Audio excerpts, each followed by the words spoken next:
नमस्कार, मी राजकुमार सुर्वे आपल्या सर्वांचं मनपूर्वक स्वागत करतो। आपण पाहता बहुजन समाजाच्या सामाजिक चळवळीचं चॅनल आपलं चॅनल परिवर्तनवादी भारत अर्थात PB न्यूज। चला कवितेच्या गावा या विशेष कार्यक्रमात आज पाहणार आहोत माझी एक कविता। माझ्यासाठी ती अतिशय महत्त्वाची आहे। कवितेचं शीर्षक आहे माये बापा।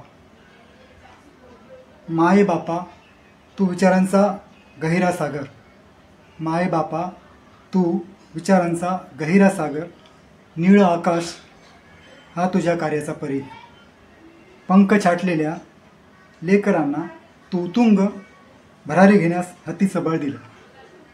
मातृहृदयी भीमराया तू स्त्री पुरुष दोघांनाही एकाच रेषेवर आणून उभं केलं। बहुजन, मुस्लिम आणि अगदी ब्राह्मण समाजही तुझ्या कार्यक्षेत्रातून सुटलेला नाही। तू म्हणायचाच माझा ब्राह्मणवादास विरोध आहे, ब्राह्मणांना नाही। म्हणूनच तुझ्या सवे ब्राह्मण हातही मनुस्मृतीची होळी करण्यासाठी पुढे सरसावले। मातंग, चर्मकार, मराठा सहकारीही तुझ्या आंदोलनाचा भाग झाले।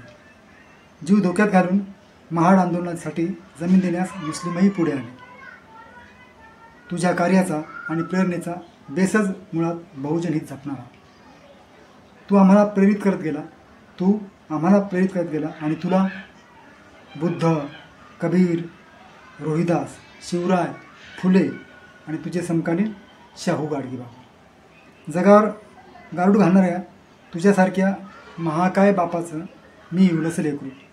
जगावर गारुड घालणाऱ्या तुझ्यासारख्या महाकाय बापाचं मी इवलंसं लेकरू। मी कसा कोता संकुचित विचार करू? एका जातीत, एका धर्मात अडकून तुझ्या कार्याला कमीपणा कसा आणू? मीही तुझ्यासारख्याच विचारांच्या कक्षा रुंदावल्या आहेत, हृदयाची खोली वाढवली आहे। मनात सोडाची बदलाची नाही तर मदतीची, प्रेमाची भावना वृद्धिंगत केली आहे। बहुजनवादाची एलर्जी असलेले आज तुझेच काही लेकरं तुला बहुजन विरोधी ठरवत असताना, ते तुला सोयीचा तितका स्वीकारत असताना मात्र बहुजनाने तुला तदंत स्वीकारावा असा आठा धरत असताना त्यांना कुणी सांगावे हा महासूर्य ना यांना ना त्यांना कुणालाच पेलणारा नाही।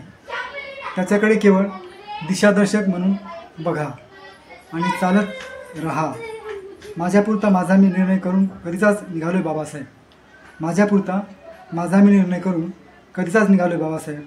धक्के खात खात तुझ्या पावलखुणा शोधत शोधत परिवर्तनाची महिला बहुल चळवळ चालवत, तुझ्या विचाराने बहुजनाची मने सांधत सांधत समतेची पताका खांद्यावर घेत घेत अवघा बहुजन माझा बांधव असल्याचा नारा देते, अवघा बहुजन माझा बांधव असल्याचा नारा देते।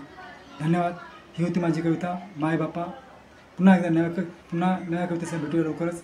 धन्यवाद।